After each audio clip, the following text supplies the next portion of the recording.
Yo, it's Brian here. Today, I'm going to be talking about the San Francisco 49ers. As always, doing another top 3 video. This time, talking about the 3 things that the 49ers need to do in order to get a victory against the Seattle Seahawks for this Sunday. I know a lot of you guys are probably saying, oh, we have no chance against the Seahawks. But hey, look at last week. We beat the Denver Broncos, who were trying to vie for a playoff spot. But right now, we kind of ruined their chances of making the playoffs. Denver, they do have a chance to make the playoffs. It's going to be hard, but they still do have a chance to make it to the postseason. That's cool right there, I guess, but we did get an upset against a playoff contending team, I would say. Seattle Seahawks 49ers game should be a fun one. Hopefully the Niners can keep it competitive. Hopefully they don't turn the ball over. I'll be talking about that in a second, doing all the bad things that you shouldn't be doing as a team to put yourself in a losing predicament. We got to be like the Patriots, where they put themselves in a winning predicament, except last week when they did some weird stuff with the lateral play with the Miami Dolphins and Rob Gronkowski. Yeah, cool stuff. I think you guys know what I'm talking about, but whatever. Going back to this game, should be a fun one, as I said. I'm just going to be talking about right now the 3 keys that the 49ers need to do in order to win against the Seattle Seahawks and pull an upset. Let's get into it. But before I do, please like and subscribe to support my channel. That would definitely help me out a lot. And now, let's get into it. The top 3 things that the 49ers need to do in order to get a victory against the Seahawks. Coming in at number 3, I have George Kittle. Man, you got to use this guy if you are in San Francisco right now. Nick Mullins, Kyle Shanahan. For the past couple of weeks, Kittle has been very effective for the 49ers, especially last week when he almost broke undisputed man Shannon Sharp's record for the most receiving yards in one game with 214, but Kittle had 210 yards. I don't know what happened in the second half. Maybe Denver was locking onto him. Maybe Kyle didn't play him. I don't know.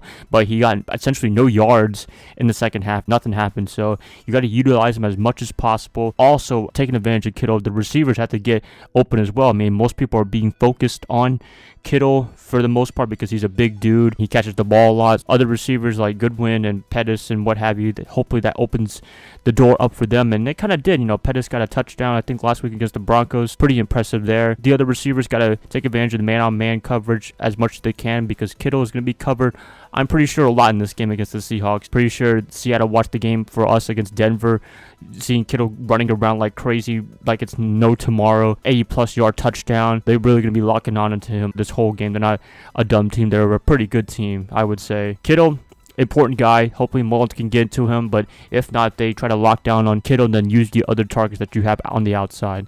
That's my recommendation. You know, I'm just a football fan, and yeah, trying to tell a team how to win a football game, especially in the NFL. Coming in at number 2 is stopping the running game / Russell Wilson. Yes, this is a very essential part for the 49ers that they need to do. Last week for them, they did a pretty good job on stopping Philip Lindsay in the Denver Broncos. I didn't really expect them to do anything against Lindsay. I thought he was going to go off in this game, but fortunately for the Niners, they stopped him. I think he had like 14 carries for 30 yards or something like that. He was pretty much a big mute for the rest of the day, although he had a touchdown later on in the game. That's pretty impressive, I guess. But other than that, the whole day he was pretty quiet. That's what they need to do for this whole game. But the difference between Lindsay and the Seahawks is the Seahawks have 3 running backs that he can go to with Mike Davis, Rashad Penny, and Chris Carson, along with Russell Wilson, because Wilson is a big threat, not just in the pocket, but scrambling outside the pocket. Every time he runs away with the ball, it kind of scares me a lot, to be honest with you, because he can do a lot of good things, and he does make a lot of good plays, as we saw against the Vikings last week. Although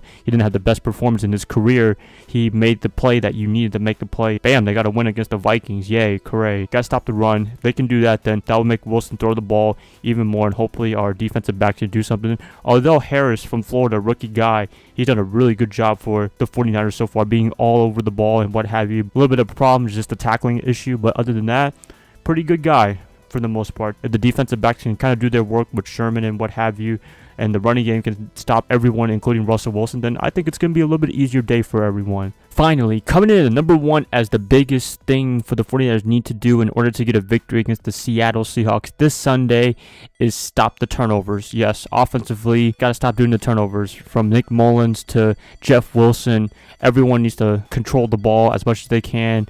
And if they can do all that, then they have a better chance of winning this game. I feel like a lot of the times the 49ers, they're doing a pretty good job. They're moving the ball down the field, but then the momentum killer is when you get those big old turnovers with interceptions and fumbles and what have you, man. Just giving away the ball that gives the other team a better chance of winning. I'm pretty sure you guys all know about this, but against with the Seattle Seahawks team that does a good job offensively with running the game and throwing the ball as well, you can't be turning the ball over. If they turn the ball over, man, this game is going to be like a freaking 40-10 game essentially if they do turn the ball over like crazy. Jeff Wilson, if you're playing, please control the ball. Mullins, try your best not to throw any interceptions or fumble the ball and what have you. Then this could be a little bit easier a day. You guys will have a better chance of winning this game. So that's pretty much my keys to victory for the 49ers in this game against the Seattle Seahawks. Want to do a little bit something different instead of the 3 things you need to look for. I kind of like this key to victory because most of us are 49er fans, Niner faithful. Might as well make a thing for the 49ers how to beat the other team,